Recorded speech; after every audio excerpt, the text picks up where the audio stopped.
Good evening. I'm jacked up right now. I'm trying not to yell because, you know, somebody's sleeping a couple rooms over. What's up, everybody? It's No One Asked Us. He's Craig. I'm Logan, coming into you live after the Illini win in Vegas over UCLA. What a night. What a night in Vegas. 79-70 was the final score. We're going to talk all about it. We weren't going to go live.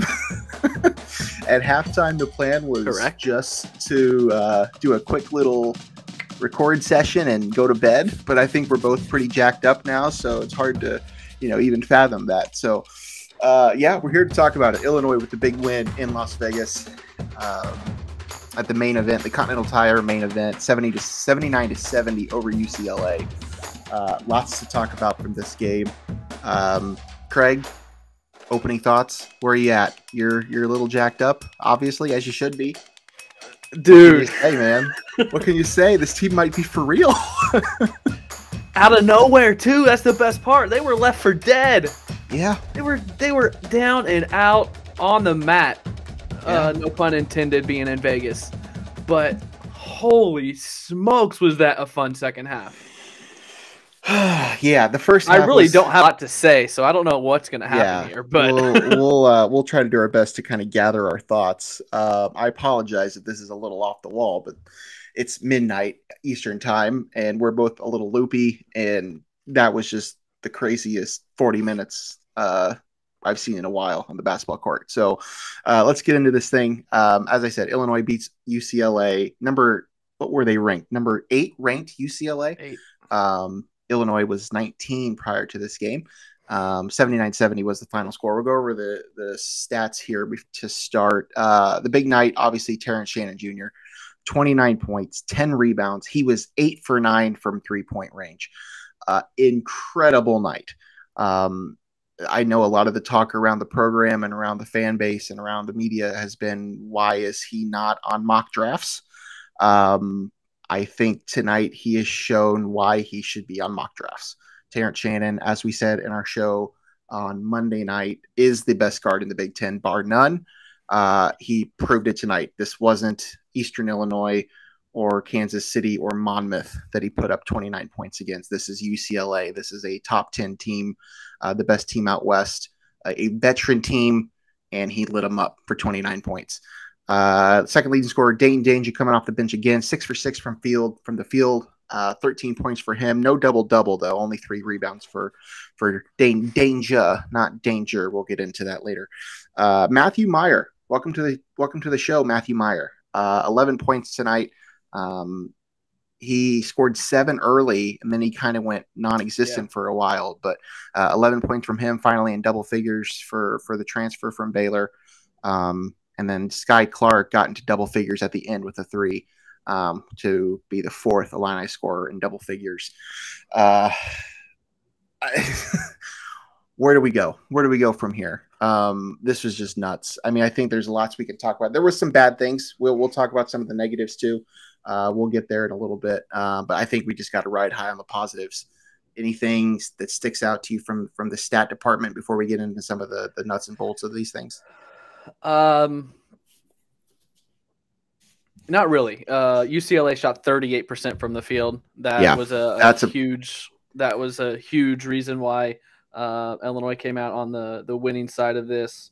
I just can't get over the flip of the switch.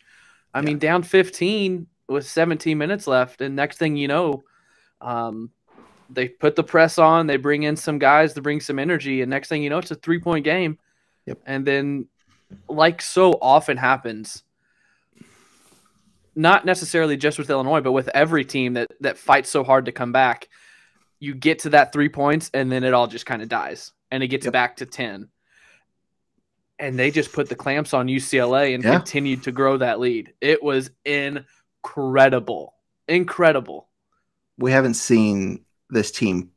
Well, we haven't seen this team play like that at all because this is pretty much a new team. But just to see Illinois basketball in general play like this is pretty exciting. The big story I think here outside of the Terrence Shannon thing was this turnaround in the second half.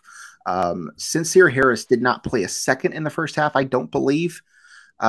Came in a couple minutes. That he did not. He did not play in the first half. He came in a couple minutes into the second half and immediately disrupted the flow of the UCLA offense. Got 2 back-to-back steals, or was involved in 2 back-to-back steals that led to 2 back-to-back buckets. They then had a third steal that eventually they turned that over right away. But that was a pretty wild and crazy, about 30 seconds of game time right after Sencire Harris came in the game. And then he was huge. He didn't do much offensively. He did score 4 points, but he did have 2 steals. So the stats won't really show it. But Sencire Harris was absolutely huge tonight. So yeah, I think that turnaround in the second half. I put this on Twitter. I think I deleted it because I didn't really love that I said it at the time. But there was a point in the first half where I said, if Illinois loses this game, it won't be because, or it'll be, no, if Illinois wins this game, it'll be because UCLA lost this game. Yes. And I don't want to say that that's how it worked, because Illinois played really freaking well in the second half. But as you mentioned, UCLA shot the ball poorly. A lot of that was great defense. Obviously, we need to credit the defense here. But UCLA shot the ball poorly. That's no question. Let's get into some of our keys from this game. The first thing, the defense. Early on, I think the defense was strong too. It wasn't just in the second half. I think the defense was fairly strong throughout the game. Now, it kind of broke down early on in the first half, or about halfway through the first half, when they really started that 2-man offense. When UCLA was just basically going between Tiger Campbell and Jaime Jaquez, they were switching off, and Illinois couldn't stop it. Illinois consistently left Tiger Campbell wide open for threes. Now, he didn't make that many of them, but that little 2-man action they were doing, Illinois couldn't switch on it. They couldn't figure it out. They left one of the 2 wide open several times, and that's really where the first half went downhill. But other than that, maybe 10 or so minutes where they couldn't figure out that switch, I think the defense was phenomenal tonight. I really do. Yeah. Early on, and I don't even want to say his name, Fran Fraschilla, early on kept talking about the 2-man game UCLA was running. The 2-man game was really, really working. And it was at halftime. Jaquez and Tiger Campbell were just dissecting Illinois' defense. That was it. That was it. That's all UCLA had in the first half. And I didn't see anything changing in the second half until it did. Yeah. Until it did. And they brought in Sencire Harris, and they put the press on with Coleman Hawkins up top, and it just started turnover after turnover after turnover. Illinois ended with 21 turnovers, UCLA with 15 turnovers. I think Illinois had 13 or 16 in the first half, and they ended with 21. So 13. It was 13 in the first half. Yeah, so 8 in the second half, which is it's still not great, but much better than 13. So, it just flipped the switch. And it all started with Sencire Harris, who I think is next up on our keys. No. Yeah, that was the second key. Well, was those second half adjustments, as you just said. The way that they were able to, because as you talked about, they were dead. They were dead in the water. They could not figure out that 2-man game. We're talking, UCLA has 2 of the most experienced players in the country. And they were lighting Illinois up. They couldn't figure it out. They were taking advantage of the freshman point guards. And they went into the locker room. They changed some things up. He brought in Sencire Harris a couple minutes in, and everything changed from that moment on. I don't know the exact number, but the point where Sencire Harris came into the game, I mean, that was honestly that's where everything turned. Sencire Harris, in terms of plus minus, was the team leader tonight in plus minus. He was 16. Him and Matthew Meyer, incidentally, were tied for 16 in the plus minus. So just a night, man. Just a night. Sencire Harris was absolutely huge. I mean, he, as I said, didn't do a lot offensively, but just that adjustment they made to put him in there, and the energy he brought that's all they needed. You know what we did get, though? We got a Sencire Harris dunk. Was it a dunk? He kind of laid it up once he got there. We got someone in the chat for you. Did you see that? Yeah, I see. My mother's in the chat. Hello, Dawn. It's great to see you. Thanks for coming. All right, the third key, we've already talked about Sencire Yeah. Harris a little bit. But I think the freshmen tonight were huge, and they're still making some freshman mistakes. Skyy Clark is still, at times can be chaotic a little bit, but I think the freshmen played well. We've already talked about Sencire Harris and what he did on the defensive end. Skyy Clark, 10 points tonight, 5 rebounds for him. Nice night for Skyy Clark. You know how many of those were in the second half? All of his points. All of his points and 3 of his 5 rebounds were in the second half. Yeah. Much better. He played 17 minutes in the second half. Yeah. Jaden Epps also had 4 points and 4 rebounds, 2 assists. Not much from Ty Rodgers, but still, the freshmen look good. I feel like Jaden Epps could be up for our everyday guy of the game, but he didn't do a whole lot. I just feel like he was in the right place. He was making the right plays, but his stat sheet does not show that he had a very good game. But I feel like he was playing smart tonight. Yeah, I think that same thing can apply for somebody else that we'll talk about here shortly as well. Real quick, anything in the chat that we want to bring up? I know that a couple people are in here. This is a good point. And it was talked about in our group chat as well. RJ Melendez disappeared in the second half when the comeback happened until the last 30 seconds when they wanted free throws. There's several guys on this team that can score and that can do things. So it kind of takes the pressure off of it. But yeah, that's not what you want. Yeah, the comment from Brant that Ty Rodgers, RJ Melendez, and Coleman Hawkins combining for 8 points and we still won. Pretty impressive. We touched on all offseason the Coleman part. I mean, Coleman. Yeah, we'll get to Coleman in a minute, but I mean that's obviously that's nice. It's also nice when you have somebody that can go off for 29 points. Because not everybody's gonna have that luxury of somebody that can do the things that Terrence Shannon did tonight. Yeah. And then one more we'll highlight here, Michael. Yes. Flying a line. I don't know about that. They like to run. They do like to run. I want to see them fly a little bit. It's worrisome how bad the half court offense looks at times. Yeah. But when they're in rhythm, I agree. Completely different. I think they'll get it together. But yeah, early in the season, the half court offense has looked a little chaotic, but hey, they're 4-0 with a huge win against a very, very, very good top 10 team. We got a lot of people in here. If you will have anything you want to say, get in the chat. We will continue to read those through our show. We're going to talk about a couple more things on our rundown here, but we will get to those later in the show. So keep getting in the chat, like and subscribe if you're here on YouTube as well. All right, let's go to the everyday guy of the game. You have the obvious one. Let's talk about it. Terrence Shannon. I mean, I know for our everyday guy of the game, we're not always wanting to pick just the leading point scorer or the guy that played the best. We kind of want to dig deeper into the guy that made the hustle plays, kind of like Jaden Epps, like I was just talking about. But tonight, I think I have to go, since I saw who you picked first, so I had second choice here. I got to go Terrence Shannon. He was a pro tonight. He was a National Basketball Association level player tonight. Draft pick, didn't do much wrong. And that is what this team needs. They need the killer. They need the go-to guy that when you need to make a comeback, you can go to him and he's going to do the right thing. And that's exactly what he did. He was phenomenal tonight. And a good point Fran made. Do you know what time Terrence Shannon Jr. woke up every day this summer? Did you? Did you know he woke up at 4:30 every morning to shoot 1,000 shots? So much. We're going to hear that so often this year. It's going to be just as bad as Nick Smith, the tallest player in Illinois basketball history. I will never forget that. That season. No, the worst one is the Mike Tisdale diet. Every game, you had to hear how many calories Mike Tisdale was eating. Yeah, we're going to hear so much about Terrence Shannon wake up time. The good point that Fran did make was that's what the NBA scouts told him he needed to work on. So that's what he did, and it is paying off. Because he hit 8 threes tonight, tied the program record. Yeah. which I think someone actually put in the chat. So let's give you props to that.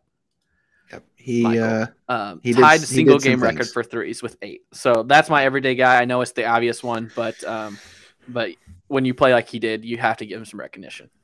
Yep. And I'll highlight a player we've already talked about, but Sencire Harris didn't light it up in the stat sheet necessarily, but was an absolute spark plug. From the moment he stepped on the court with the 18 whatever mark in the second half, was just an absolute menace on the defensive end. Really frazzled the UCLA veterans. I mean, he got in there and got right up in Tiger Campbell's face a couple times and offensive foul took the ball right out of the hand. Yeah, drew the offensive foul on him. He was just an absolute nuisance. So love to see that. Kind of one of those situations where he didn't really see the floor in the first half. Wasn't really sure if he was probably going to see the floor at all. And, Brad decided to go to him and he proved his worth. So a huge game for Sencire Harris. So he's obviously my choice for that. Let's talk about some of the good and the bad. Before we get to good and bad, we got a comment here from Mark Jess. If you're still in here, can you give us an idea of what was happening? Obviously, we're not watching it and don't know. Yes, please fill us in. Is he less than thrilled with his team's play, with the officiating? I'm very curious what he could be less than thrilled with. But speaking of Mick Cronin, you know how I know he's a loser? Why is that? He still wears a suit when he coaches. I knew you were going to say this. I mean, there's not very many. What kind of guy does that? There's Come on. many. That's so 2020. There's some of that going on in Bloomington too. I'm sure we'll talk about it later. There's the only two that I can think of. Yeah, there's not very many. Yeah. All right, let's talk about the good and the bad. You want to start? You want me to start? I can start. You're running the show here. Okay, great. I don't know if any of you watching this are in Las Vegas, but if you are, bravo! Give yourself a round of applause, because they said it multiple times on the broadcast. All of the pictures that I saw on social media was just a sea of orange in Las Vegas. Now, I know Virginia's orange as well, so some of those were probably Virginia.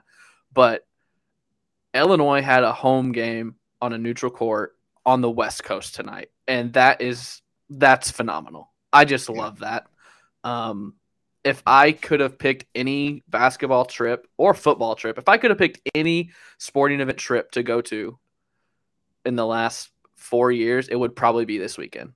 Yeah. Tickets were just way too expensive. I couldn't afford it. There's no freaking way.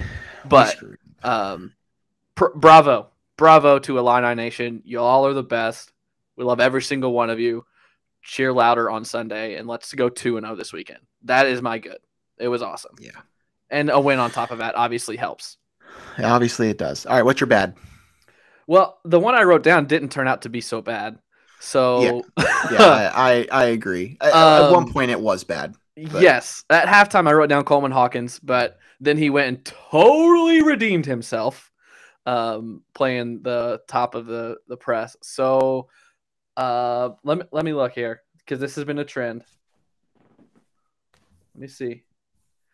Okay, it wasn't terrible. I was going to say free throw shooting, but it wasn't terrible. I really don't know. Because mine obviously flipped the switch and is no longer a bad. So I don't know. RJ Melendez, maybe?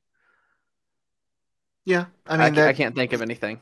You need more out of him. I'll talk about the bad in a minute. My good, I think, is Matthew Meyer. We've been waiting for him to break out. He didn't have a huge 21 turnovers. Necessarily. There we go. Brant. Thanks for the assist. Well, that's my bad. Yeah, turnovers. I was going to do that as well. Sorry. It's fine. The bad is obviously. I told you I'm frazzled. The bad is absolutely the turnovers. 21 turnovers.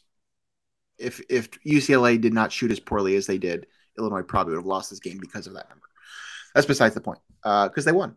Matthew Meyer, we've been waiting on it. He didn't show up for the first 3 games. We're wondering if he was gonna, kind of have a coming out party. Not necessarily this was a coming out party. He didn't fill up the stat sheet necessarily, but 11 points, hit 2 threes, 3 for 4 at the free throw line, 4 rebounds, 5 assists. Pretty good day. We've been waiting on him to contribute a little bit. Wondering when he was going to do that. He did play 23 minutes, which is that a season high for him? I would think. I don't know. I'm not sure about that, but they're Yes, because slowly. I know he didn't hit 20 the last two. Yeah, they're slowly working him back into the flow of things, and I think he'll get there. But I think, just aside from the obvious, the Terrence Shannons and the Sencire Harris and all that other stuff, but I think Matthew Meyer deserves a shout out here. And then the turnovers, that's the bad thing. 21 of them, you don't want that. All right, how about the chat? Anything you want to highlight? I see Kane Walters is here. Shout out Kane Walters. There we go. This is right here. More of the same. Harris coming in and being the one to turn the tide, showing how deep this team is. And that's ninth man. Exactly what Logan was concerned about. And I had my concerns as well going into the season was the depth. But as someone else said earlier, when Rodgers, RJ, and Hawkins combine for 8 and you still win, it says a lot about the depth. And this is without Luke Goody. So let me just say my concern about the depth is not necessarily the 9 guys that they have. My concern about the depth is if they lose somebody, like they've already lost one guy. Yep. If they lose another player for an extended period of time, that's a concern. That's where my concern is about the depth. It's not about the 9 that are there. I think the 9 that they have right now are great, and it'll be even better when Luke Goody comes back. But yeah, Sencire Harris was the 9th guy off the bench tonight. He did not play until the second half, and he was huge. So yeah, I agree with you, Kane. That was a good point by you. He was huge. Only other one on Facebook. Don't know if she's still in here. But shout out Kaylee Plotner. Yes, shout out Kaylee Plotner. 420 every morning. 420. Every 1,000 morning. Shots. 420. We're gonna hear that all. Oh, here she is, right here. She's back. Yes, Dain. We're going to hear all that all season long. Yes. How many times you're going to hear them mispronounce Dainja and talk about him eating every meal with Adam Fletcher? I think we're going to hear that a lot. That actually was my bad. I did have Coleman Hawkins is my bad for the night, and then under it I put also Fran Fraschilla because he was awful the entire game. He was annoying. Fran is good at certain things about his job. But tonight he was pretty awful and pretty annoying. He said danger. He said danger nearly every time. And there was another way he said it that wasn't right. And then he called Jaden Epps Jalen Epps. And then I'm pretty sure he was wrong on the Terrence Shannon not being recruited out of high school thing. I hadn't heard that before. That can't be right. I hadn't heard that before. I'm going to see if I can find that because I forgot about that till just now. Okay, I hadn't heard that, so he was informing me of something. I can't imagine that being true. All right. Anything else from this game you want to talk about? Anybody else out there have any things you want to chime in on? We will get to. I see somebody's asking about the next game. We will get to the Virginia game here in a second. That is the game on Sunday. Somebody asked, what does RJ need to change? Did you see that comment? Yep, I did. You are right. Brant, again. Thanks for getting in here, Brant. I think a lot of these guys are figuring out what their role is on this team. And now it's weird to think about RJ being in that situation because he's one of the very few returners. But I think when you have such a new roster and everybody is trying to figure out what their role is, I think that's what everyone's going through, RJ included. I think, they referred to him on the broadcast as a sharpshooter at one point. I don't know that I would call him a sharpshooter. I think he is one of our probably most consistent 3-point shooters when the season's over. But I wouldn't necessarily call him a sharpshooter.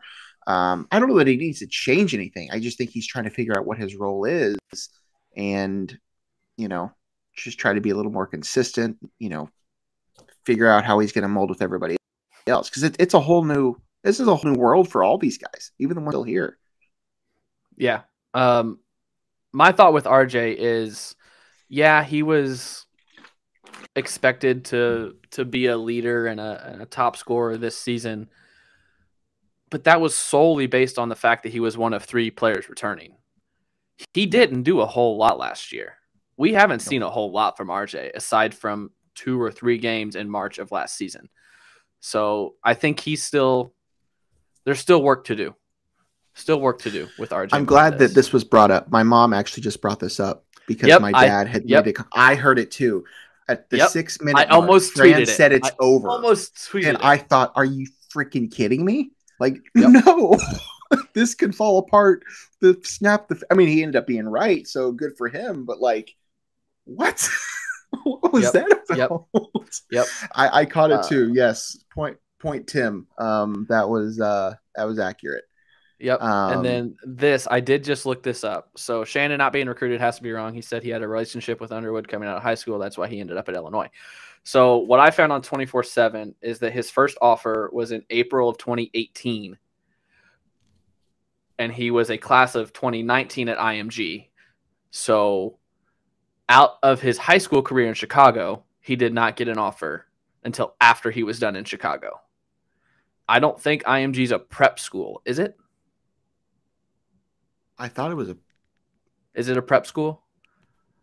Well, no. Either way, I don't. He didn't get so. his first offers till after he left Chicago.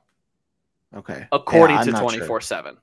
So maybe sure. that's what they're talking about. I didn't think IMG was a prep school. I thought it was a regular 4-year school, unlike what Zach Perrine's doing. But that's what 24/7 has. One more question. Then we'll. Go ahead. Go ahead. Well, one more question, and then we'll get to what's coming up. How do you think Epps played tonight? 1 of 6 field goals. I said this earlier. I thought he was the epitome of make the right play or right place, right time tonight. No, he didn't score a ton, but I feel like he was always around the ball. He played really good defense a couple times on Tiger Campbell that I noticed and got a hand in his face on some pull-up jumpers in the lane. So he was more of a Ty Rodgers tonight, I feel like, where they don't stuff the stat sheet, but they play the right way and don't hurt the team. What was his plus minus? He was actually negative in plus minus. Yeah, so, -5. I mean, I could be completely wrong, but I feel like he played a pretty good game. He just didn't shoot the ball well. I don't know how you feel. I think you're right. I think my general feel for this team is that there's enough guys on this team that can step up and contribute on a nightly basis. And as long as 3 to 4 of them do, 3 to 4 of the 9 can, contribute, a whole helping of points and everything else. Like, I think there's enough bodies here. You don't need everybody to have their best night on the floor every single time to win these games. But you prove it tonight against a really good UCLA team that, a couple of your better players hardly showed up points wise, and you still put up, this many points and beat UCLA. So, all right, let's move on to Sunday. Illinois now plays in the championship game of this tournament out in Vegas. I don't think I saw that coming. Did you see this coming? No, I said before we got on here live, I said I expected the championship game to be the third place game and the third place game to be the championship game. Yeah. And that's what we got. So earlier, the game before Illinois and UCLA, Virginia beat Baylor 86-79. Now, all 4 of these teams were ranked coming into this. All 4 of them were in the top 20 in the AP poll coming into this weekend. So it's not like there was really any huge upsets here. But Virginia was the 16th ranked team. They did beat Baylor 86-79. Baylor was top 5 at the time. So big win for Virginia coming off. We haven't talked about it, and there was obviously a lot of tragedy on that campus this past week involving some football players. So obviously thoughts out to those infected in that campus and everything. But they've clearly, as a basketball team, rallied tonight, and I'm sure they'll be playing with the same type of heart on Sunday. So that's certainly a factor. But they look good against Baylor. I'm not really sure what to think about Baylor, but we don't have to worry about them anymore. So Virginia was obviously the better team. So that's who we got on Sunday. Going into this weekend, I would have said that I thought the best chance Illinois had to win a game was against Virginia. So no, I mean, they get them. So we'll see. You can't rely on Terrence Shannon to put up 29 points every single night. While I just literally said, like, there are other guys that can do this, and as long as a few of them are contributing, like, you can win these games. And I think that's obviously true. But you can't count on him to do that every night. So you're going to need to continue to get production from other guys. But if they can keep showing that same defensive tenacity. If Sencire Harris can do the same things he was doing, I mean, I think Illinois has got a pretty good chance to win this thing on Sunday. It would not shock me at all. Would not shock me at all. No, I think it'll be a toss-up. I really do. Virginia is a sound basketball team. They always are. They play the right way on both ends of the court. They shot 55.6% tonight from the field. Not from two, from the field. They shot 64.3% from three. Now, they only took 14 of them, but they made 9. They were 9 of 14 from three. And 77% free throw line. They're not going to miss their free throws. They're going to play smart, slow you down defense. Defense and offense. So to score 86 points, that is like scoring 150 for a regular team for Virginia. It's going to be a grind. It's going to be a grind. Before tonight, I would have probably picked Illinois. But after the way Virginia played, I think Virginia probably wins, but I'll be happy with that. I just wanted one win this weekend. Got it. A loss to Virginia will still be ranked. Illinois will still be ranked come Monday. And will have passed the test in my eyes. I don't foresee another Virginia 86-point outburst, but it's going to be a grind, and you're going to have to come to play because Virginia is not going to make mistakes. They're not going to beat themselves, like you tweeted earlier in this game. If Illinois wins this game, it's not because Illinois won; it's because UCLA lost. Virginia's not going to do that. Virginia's not going to lose the game, so you have to go win it. Yep. We'll see. It's going to be a fun one. So that tip-off will be at noon locally in Vegas, which will be 2 o'clock for you, all of you in Central Time Zone, and 3 o'clock for us in the Eastern Time Zone.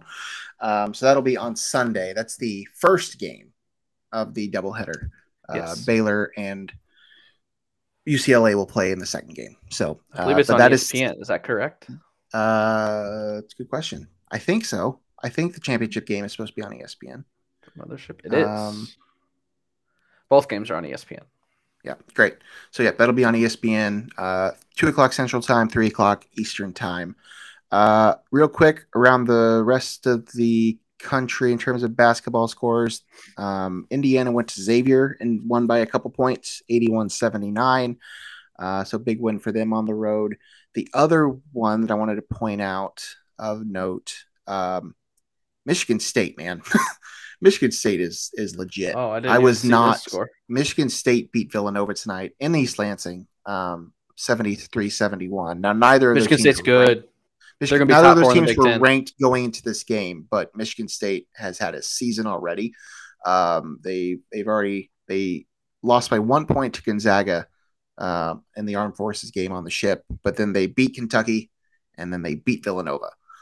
So pretty good start to their season. They're going to be pretty darn good this year. I think that's really all the games of note that we need to mention. Anything else, Craig? No, I'm tired. I mean, I don't feel tired. It doesn't feel like it's 12:45. Your body knows you're tired. Tomorrow I'm going to be hurting. Yeah. Alrighty, we're going to shut this thing down. If you're still here, thanks for staying up with us. Thanks for hanging on. Thanks for hanging out. This show will be on our YouTube page. You can check it out later. Like, share, subscribe, all that stuff. All of our Facebook, Twitter. That's even still a thing tomorrow. Who knows? Day to day, apparently. But yeah, all that stuff's on the page, and you know where to find us normally. I think that's going to do it. Anything else from you, Craig? Let's do it again on Sunday. Okay, do it again on Sunday. All right, for Craig, I'm Logan. We'll see you guys on Sunday. Thanks for hanging out.